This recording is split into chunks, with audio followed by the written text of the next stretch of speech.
PBC are two parliamentary committees that watch over the country's wallet to protect the budget and keep it in check. And you can get involved. Just visit jampja.org.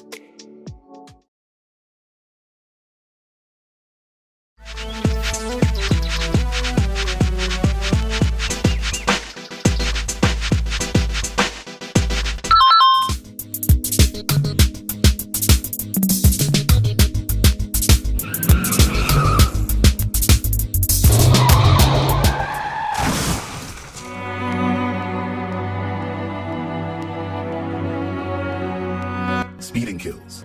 Obey the speed limit. A message from the Road Safety Unit in the Ministry of Transport and Mining. No more guarantors for student loan. Your government cares about your education, and we don't want you to ever have to worry about going to university. The Students' Loan Bureau has a loan for you so you can focus on your future. A new story is being written for all Jamaicans. The Ministry of Economic Growth and Job Creation is on a mission to transform lives. From increasing access to potable water, providing secure homes for the most vulnerable, and helping you own a piece of the rock, we're revitalizing communities and preserving our environment. We're making an impact. See the difference. Feel the difference. Building a better Jamaica for you and me. You can feel it. Make JC. Zoom in on the nutrition facts. It there in the table on the side or the back. If you check out the servings, just do the maths. Not taking too much, finger below the facts. Zoom in on the nutrition facts. It there in the table on the side or the back. Take note of the sodium, the sugars and the fats. 5% or less in the on the right track. You for zoom in on the nutrition facts. It there in the table on the side or the back. Vitamins, minerals and vitamin 2, 20% and more that good for you. You for zoom in. Check the nutrition facts. You for zoom in. Check the nutrition facts. You for zoom in. Check the nutrition facts. Less sugar, less salt intake and less fat. You for zoom in. A message from the Ministry of Health and Wellness, Jamaica Moves, the Heart Foundation of Jamaica, the National Health Fund, and JAP. Me, I go show them my way of justice. I'm abused. I need legal advice. I don't deserve this. The truth of the matter is, justice there for all of we. The Ministry of Justice has trained more than 5,600 persons in restorative justice practices. More than 200,000 victims have been supported by the victim services. Legal aid has reached thousands island-wide. Make we talk it out, not fight it out. Call 888 Justice today. Motorists, as Minister of Justice, I appeal to you.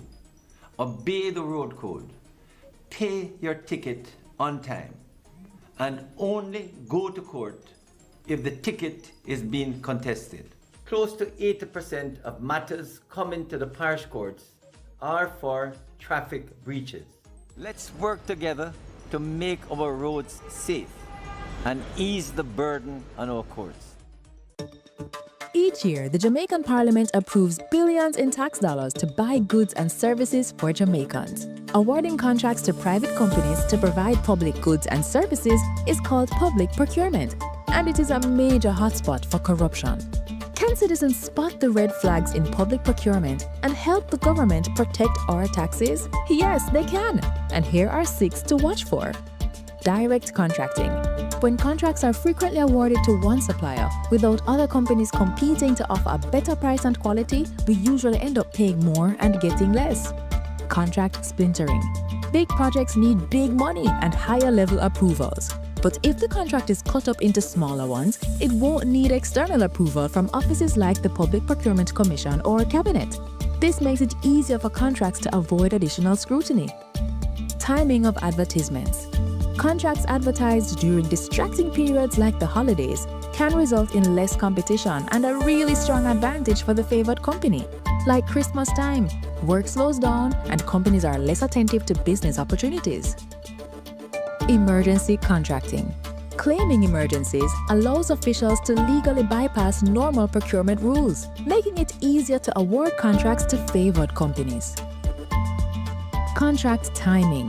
Contracts awarded just before or after election can be payback for campaign support and not based on what Jamaicans really need. Collusion. And what if penalties are not enforced when work is poorly done? This could be a contractor and public official working together for private benefit. And if it is, this is collusion. These flags do not prove corruption, but they trigger questions that citizens must ask. So mind your business, Jamaica. Visit the JAMP Procurement Tracker to monitor government contracts.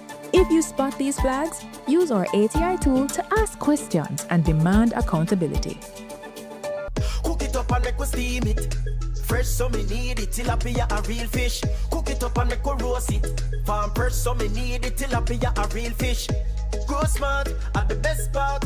Food for thought so me have to eat smart. Easy catch, fully net. A tilapia so you don't know what's next. Cook it up and make we fry it. Fresh so me need it, tilapia a real fish. Bring home the best in freshwater fish. High content of vitamin B3, protein and potassium. Tilapia, simple, healthy, delicious. Na na na na na na. We want a piece for Jamaica. Yeah, yeah. We have to be our brother's keeper.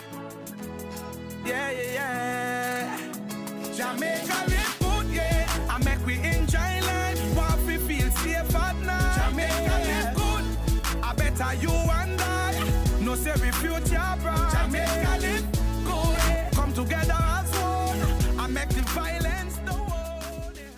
Yo, babes, why me I call you so much time and I nah get you? Sorry me lick you again yesterday.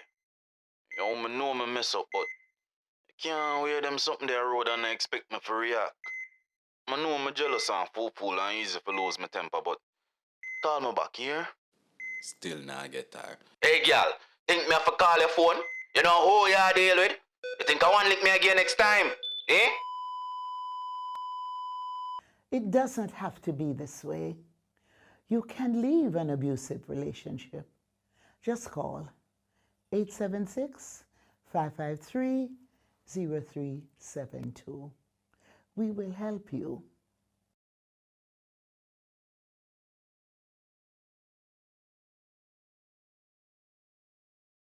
Hey, just a reminder, your mental health is just as important as your physical health. If you're feeling overwhelmed, try talking to a trusted friend or family member. You don't have to go through it alone. Sometimes sharing your feelings can make a big difference. If you need more support, don't hesitate to reach out to the Health and Wellness Ministry's Suicide Prevention Helpline at 888-NEW-LIFE.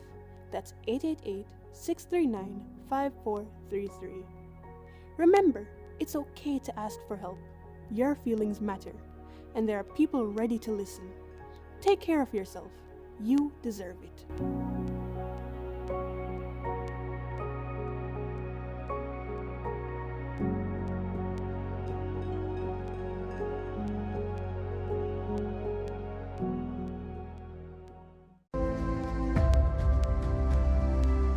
I wonder who that somebody be.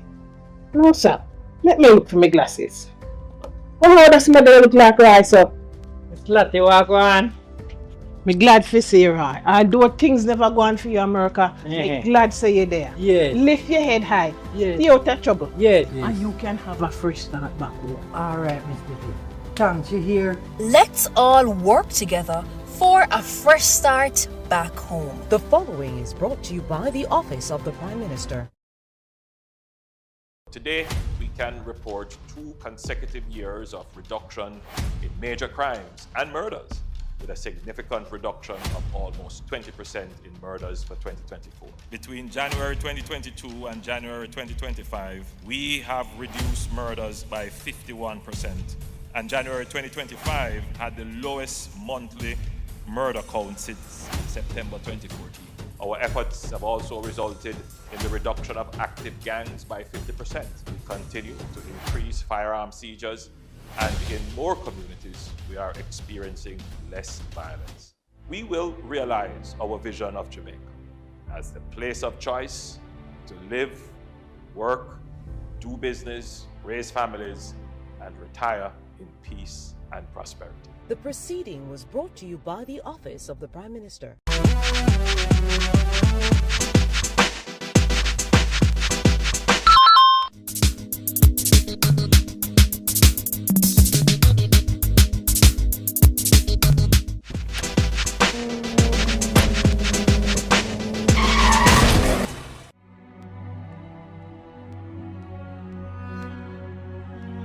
Give yourself a fighting chance.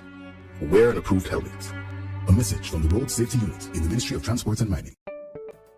Since 2016, 156,000 more Jamaicans are working. This is more than any other time in our history. Your government is caring for you. A new story is being written for all Jamaicans. The Ministry of Economic Growth and Job Creation is on a mission to transform lives. From increasing access to potable water, providing secure homes for the most vulnerable, and helping you own a piece of the rock. We're revitalizing communities and preserving our environment. We're making an impact. See the difference. Feel the difference. Building a better Jamaica for you and me. You can feel it. Make JC. Peace begins with us. Every act of kindness, every step towards understanding brings us closer to a brighter tomorrow. Let's choose unity, compassion, and hope. Together, we can build a future where peace reigns. Brighter tomorrow starting today.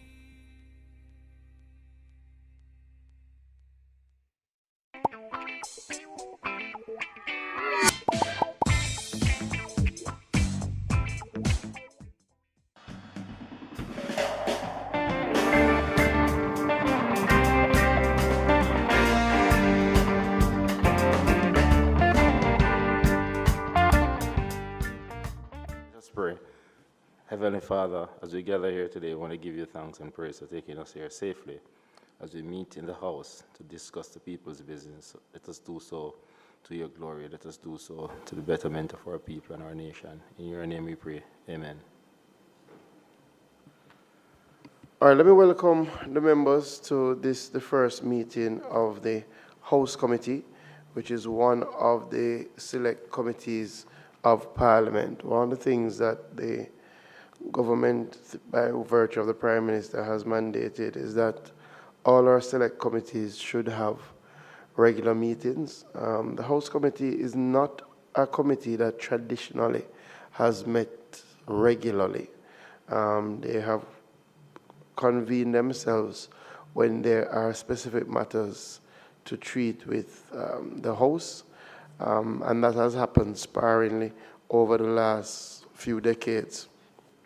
Nonetheless, I think the area that the House Committee is charged to look at is an area that requires a certain level of consistent engagement around, and I think that members have an opportunity to help shape and define how the Parliament operates and feels for those of us who sit in Parliament. So just to remind members, Standing Order 71 treats with the House Committee and indicates that the House Committee shall have the duty of considering and advising the Speaker on all matters connected with the comfort and convenience of members of the House, and from time to time reporting to the House its minutes of proceedings. The minister in charge of arranging the business of the House shall be a member and the chairman of the House Committee. So in essence, we are supposed to examine matters that touch and concern the comfort and convenience of this House. And I know from time to time, members who have sat in this House across multiple terms have raised significant concerns, have made suggestions as to things that could be done, should be done to enhance the convenience and comfort of the members. Just to put things in perspective, the last time the House Committee met was in 2020. And at that time, it was to look at issues regarding COVID-19 and how the House would convene itself in light of the strictures, the sort of requirements for social distancing that COVID-19 had brought upon us. And as such, they had extensive deliberations as to the concept of whether the House could meet virtually and how would that be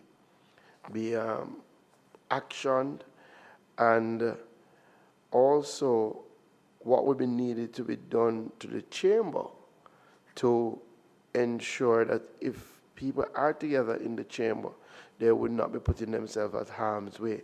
And members who were around at the time would remember that the chamber underwent significant modification to ensure that the meetings could be held in the chambers and could be done so safely. So this is our first meeting, and it's really meant to look at procedural matters, to discuss with the committee what do you think is the best approach for us to take in arriving at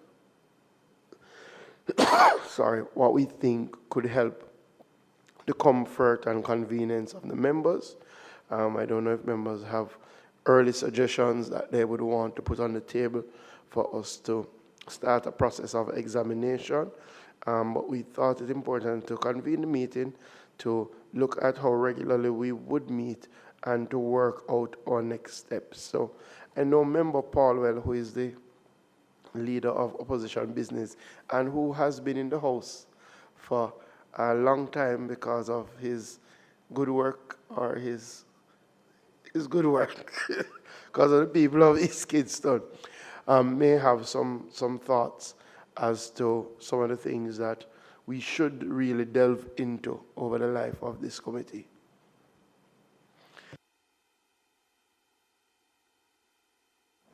Yes, thank you very much, Chairman. I recall that when we were here last week, meeting on the Standing Orders Committee, the Speaker did say that there was a menu of issues affecting the Parliament itself that, well, I was looking forward to seeing that today and for us to agree on a process, because today's meeting is really procedural stuff. Yeah, but I think it's going to be important for us to get that menu, because you're quite rightly said that this committee is to deal with the overall comfort and of not only the members of the Parliament, but for staff. And I think, speaking on behalf of the members of Parliament, we can note some improvements that have occurred in the Parliament. It will be good to hear what is the government's views on the project for this decade. Perhaps we could get an update on that.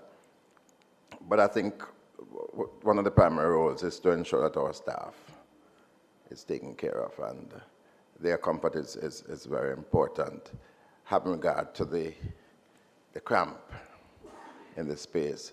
And one of the major important decisions that we've taken came as a result of COVID, where we now facilitate online meetings. I still believe that there are a few committees that we need to facilitate as well. I see no reason why we can't have all the committees meeting online. What I do know is that those meetings tend to start on time when they're online, and we're able to be a lot more efficient in their conduct. So I would say that, and I would say that once we get a menu of items, we can arrange how we meet to deal with each. Thank you, Member. And I'll take a couple of things from what you said. I think, one, to the last point that you raised, and it definitely goes to the convenience of the members of the House, is to ensure that all the committees have that option of meeting online. So we will look back at the overarching documents regarding our committees. I know oftentimes we need to move a motion for them to be able to meet virtually. So where that has not been done, I think we definitely can move on that, especially in our new citizens of Parliament. So we'll take that as one of the action items from this House committee meeting, to review all the select committees and to ensure that the requisite motion has been moved to facilitate the meeting online so that then the chairs along with the clerk can make that determination. The other thing is to get a report, and I'll say two reports, a report from the clerk of the House in relation to matters that touch and concern the convenience and comfort of not just the members but the staff who operate in the House. We did start to have some discussions, and I think if that is put into a sort of report form, then we could, see the ones that we can action and that we can probably advise the House that we want to see action on and advise the Speaker. And then a report from the Speaker as well in relation to, as she had indicated, some of the areas that she believes that there needs to be a sort of urgent action to make it, again, more comfortable and more convenient for the members to do their job of representing the people of their constituencies. So I think we can have that as two separate reports that can come in by the time that we have our next meeting. Additionally, I would agree, I think across both sides we have appreciated that this current building cannot truly facilitate the sort of convenience, comfort, and representation that the members need to undertake, and is really constrained by just its space. And there has been a long-term vision of developing a new parliament, and I think it would make sense for us to sort of track the progress of that, because I think ultimately that is what will solve some of our issues in relation to the operations of the members of the House, or the ability of the members to operate efficiently in the House. I think the UDC is the entity that is tasked with that.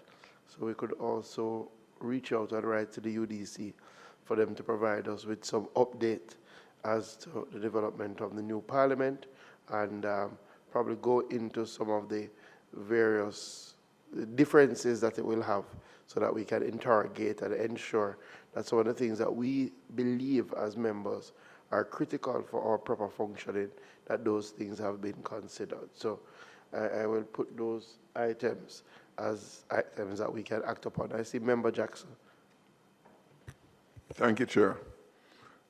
Just to continue on the point you raised about us going forward, a couple of things. One, procedurally, while we meet to deal with problems, I think it would be useful that we also meet to prevent issues to develop into a problem, developing into a problem. So I want to humbly suggest that perhaps we want to consider meeting at least once every 6 months, just for updating purposes, because the remit of the committee, which is the comfort of its members, it involves maintenance. So it's an ongoing exercise. All right. We have the PAAC that deals with appropriations for the year, but for all my years, I can never recall the PAAC ever dealing with anything have to deal with the Parliament so far as appropriation and maintaining its function. So I believe it's even a brief meeting for update and the plan that gives us the comfort, so forth. We could consider that. Secondly, the bigger issue of, you mentioned about the renovation of the building and the adequacy for committee meetings. Truth be told, Chairman, when I inquired when I got the notice about the minutes of the last meeting, which I shared with everybody on the email exchange, and I learned today that the last meeting of the committee was in 2020. That's 5-6 years ago. However, during that time, as Member Paul well indicated, quite a bit of welcomed improvements have been made to the facility, particularly downstairs, which I think none of us have any problem with, but welcome. But even that exercise of what was considered or being considered at the time, which is for the benefit of the members should have at least engaged the House Committee to apprise. Personally speaking, I saw the things happening, but I never even know that they were what was being contemplated. So I think out of courtesy, while it's welcome that the House Committee who charged with that responsibility should be apprised. Thirdly, and I think most importantly, Chairman, the meetings of the committee. It is said that the committees cannot meet or could not meet because of space availability. But the truth of the matter, Chairman, I don't buy that argument, and I'll tell you why. I look at the weekly schedule of meetings in the House, sittings and committees, is the most sparse set of meetings of the House committees I've seen over the past 5-6 years. They don't meet, and the records are there to speak for itself.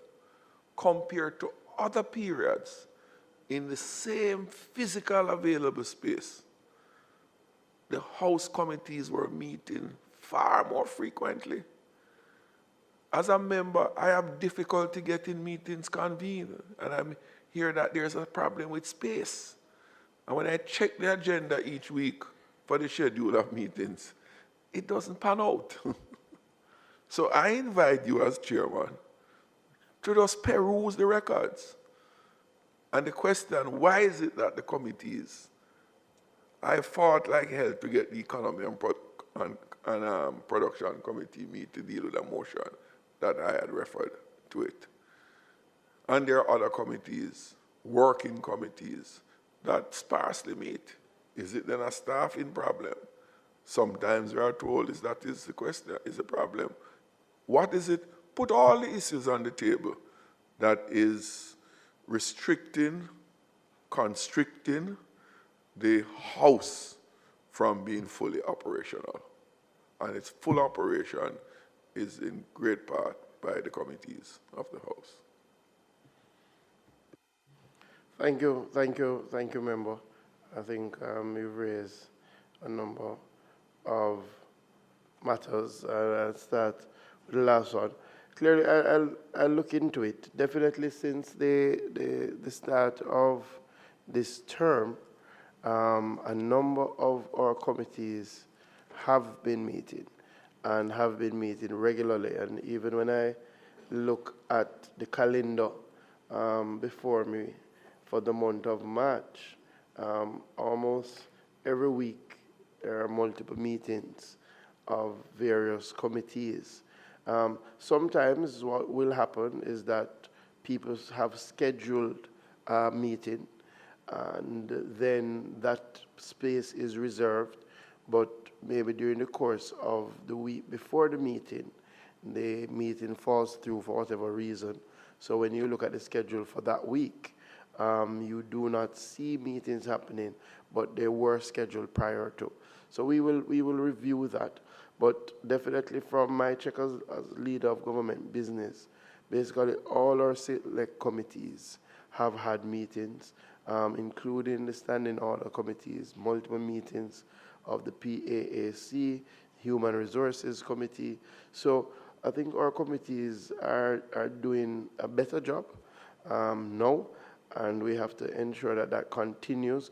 But in terms of evaluating what may be constraints, definitely, right? I think we can look to see what may be constraints. It ties into what we just said also about outside of space, even if space isn't the issue, sometimes traversing, sometimes membership which are out of town, I think definitely having the virtual option has served us well during COVID. I don't think we have to move away from it, right? I remember during COVID, almost all our committee meetings were held virtually, and it gave you the ability as a rural MP to be in the space, but still having that time to treat with those meetings. I think that is important. I do believe, and what we can do, and I agree, that it would make sense for this committee to have a sort of general update of some of the plans for the space, right? Because remember, and the idea of this committee is an appreciation that Parliament is for the members, and as such, the members, as much as possible, can help in providing some direction and in providing some feedback on some of the plans. So I definitely believe each year, between the speaker, between the clerk, there will be some planned upgrades. And I think part of our job is also to advocate where necessary on the upgrades that are needed, because the speaker will tell you that there are certain things that need to get done, but we have to add voice to it. And I think that's an important role of this host committee. But we definitely can have and should have space where maybe the clerk would update us on some of the plans going forward, right? And it helps. I know, for example, I think it was in the Standing Orders Committee, I remember the clerk would have been sharing that there's a planned upgrade for the website, right? Which is something that I think we all would support and want to see, right? Because it serves members and it serves those who interface with the Parliament. So we can definitely put that down. And I do agree in terms of the schedule. You have said once every 6 months. I had thought no more than once a quarter, right? Just to, and again, they don't have to be long meetings, right? But I do agree just to ensure that we are on top of the various matters, and that where there's follow-up on certain matters, that we will do that. I want to welcome Member Holness, right, who is one of our members of our committees and who serves as Speaker.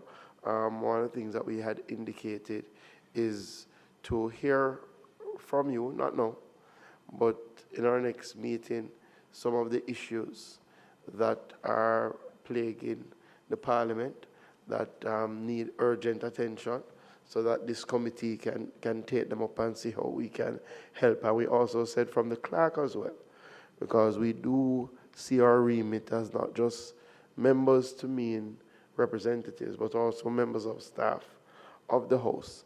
What are some of the matters that are needed so that we can, again, whenever we are formulating our report to Parliament, we can include those things so that ultimately some of them, as Member Jackson kind of hinted at, to ultimately ensure that some of them get into the appropriations, get into the financing of the upgrades. And one of the things we also said, just to apprise the Speaker, is that we would have we'll ask for our next meeting to have a sort of update on the plans for the new Parliament, right? Because we think that that is also important in that regard.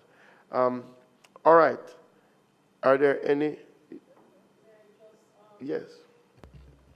Chair, may I just place on the table some items for discussion. Members may elect to decide if they wish to do so in our next meeting, yes or no.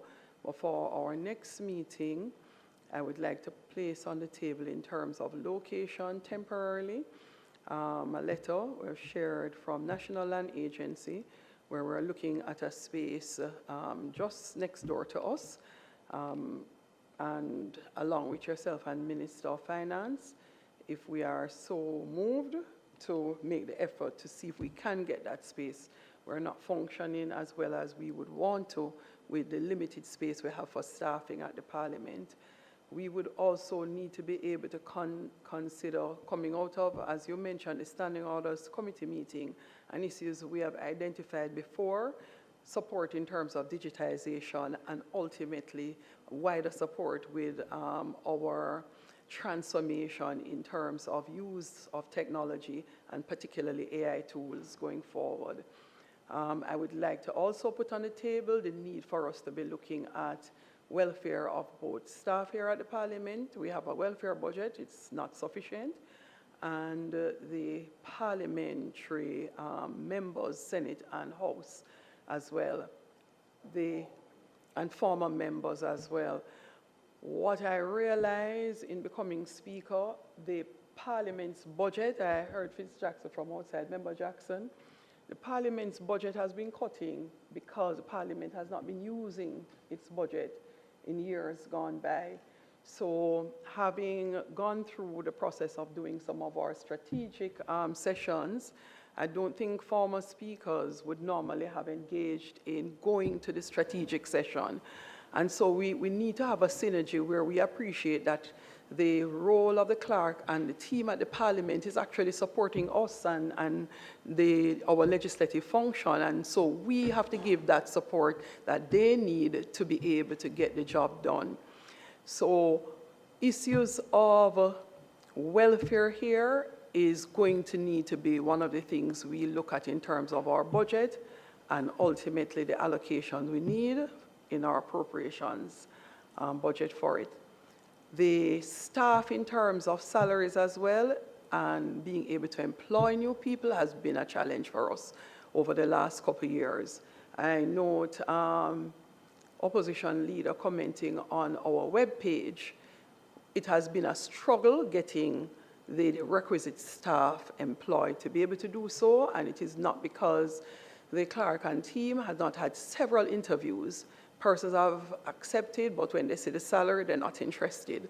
So we have been going over the process over and over and over. We need to figure out a way, if it is not appreciated, the caliber of employees that the Parliament will need for its support and development generally, not just support and stand still.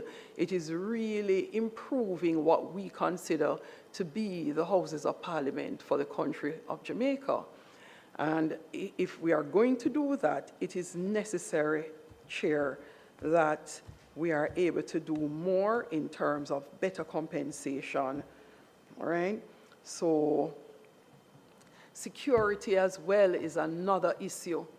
We have had 2 incidents at the Parliament itself, and I remember once hearing a comment banded about removing security from parliamentarians. We may not have had an issue, but coming from India, it was actually raised as something that happened in another parliament where they felt they were so now comfortable, safe, and secure that they didn't need it.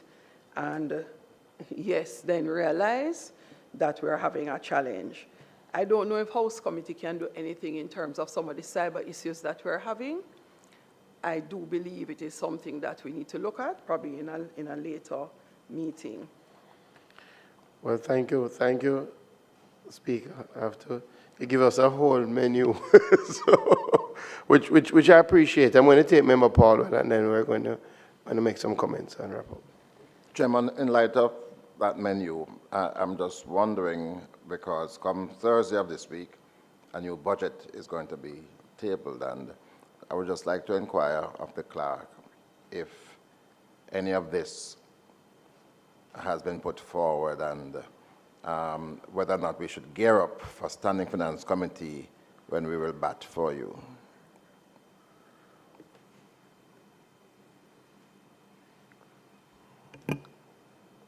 Thank you, Mr. Chair. Good afternoon to members of the committee.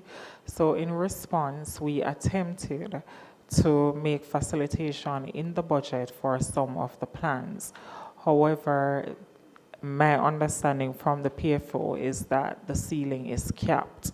So whenever there was an attempt to request something that extends beyond the cap, the system would basically log him out or kick him out. So therefore, we were unable to go beyond, but coming out of our strategic meeting, these were certainly priority areas, but we are limited in terms of the system that we have to put these projects forward. Yeah, well, I definitely believe outside of Standing Finance Committee, I genuinely believe that the House Committee is one of the avenues now that we can use, because not only would our reports go to Parliament, but clearly we would elevate them to Cabinet as a select committee. And as the leader of government business is a member of the Cabinet, has always been, then those matters can be raised directly, and especially where we have determined here that there are some urgent priorities. So I think one of the things we're starting now, we know we're in a budget cycle, but I mean, there are other financial years to come. There are also always supplemental, always supplemental, and when people look at where people are not utilizing resources, clearly if we have things that we believe are important to get some of those resources, we can act upon it. So I think definitely some of the items that have been outlined are things that we have to look at. The additional space, hopefully at our next meeting we can ventilate a little bit more. Digitization and the use of technology. I think what would need to happen clearly, and this is where sometimes the committees are hampered, we definitely need a sort of suggestions of what are those technologies that are being utilized, sorry, that would serve us well.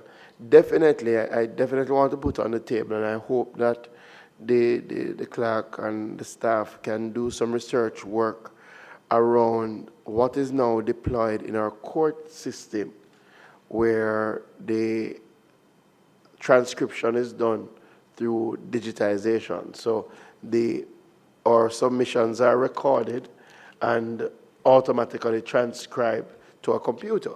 And literally, when you are consulting now in the court, in some of the courts that are equipped, what happens is not a reading, is a playback. So you actually hear what literally was said.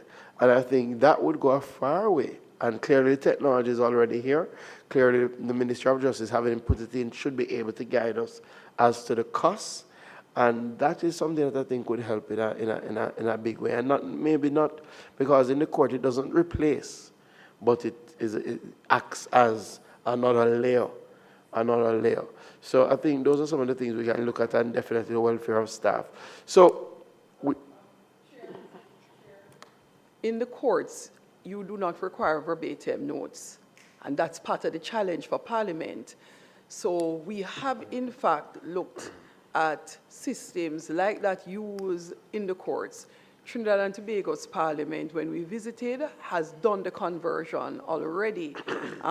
We have actually asked them as well to assist with training both court stenotypers here in Jamaica. We referred the information to the Ministry of Justice because we wanted to also benefit from the training, and we would not have had the number of persons in the Parliament to facilitate them taking us on as a project. So any system that we are going to look at, one is cost, one is how it's working elsewhere, but we at the Parliament also need to come to terms with what we are going to accept going forward as our method and mechanism for documentation.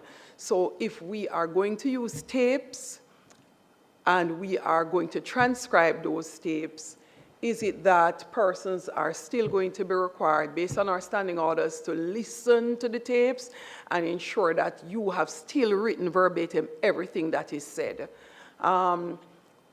In some of the Hansard that I've looked at, even sort of comments are heard and noted in it. Since I've been speaker, I thought a mic should have dropped from the ceiling, and I think some people would actually behave far better in Parliament because of the types of comments they make off mic. So one would want to be able to determine if all of that is going to be encompassed in what it is that we will record and document going forward.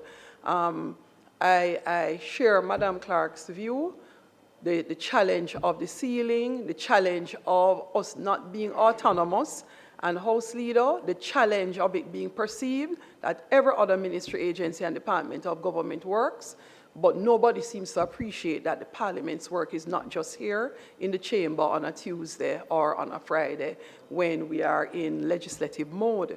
And until that is understood and the resources are given, we also, over time, need to have the House contemplate whether or not Parliament should be autonomous and be able to manage its own budget instead of being in a position that Ministry of Finance dictates that we cannot get the necessary funding needed to put the human resource in place, the physical infrastructural facility in place to be a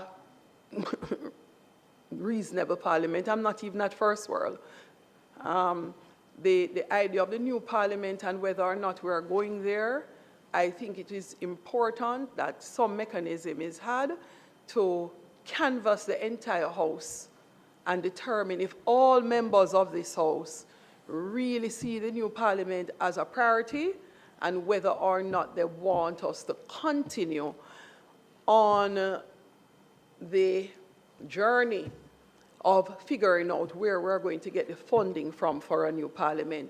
Because if we are not all of one voice, it doesn't make sense that we go down the road.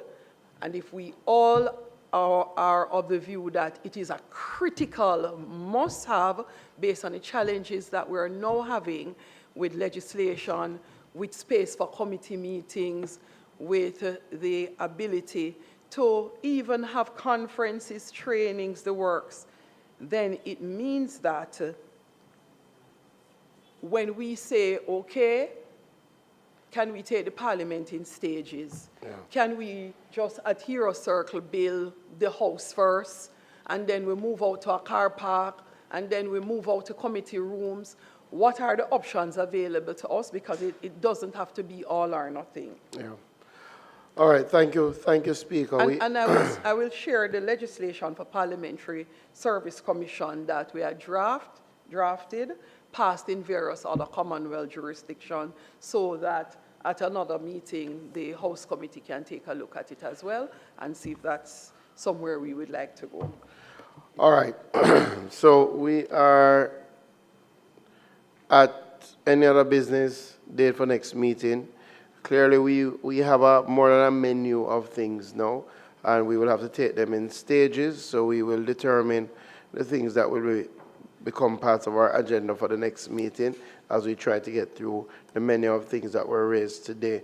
I would suggest, I know March is, my thinking, as I had indicated, is for us to meet at least once a quarter, and so our next meeting could be in April.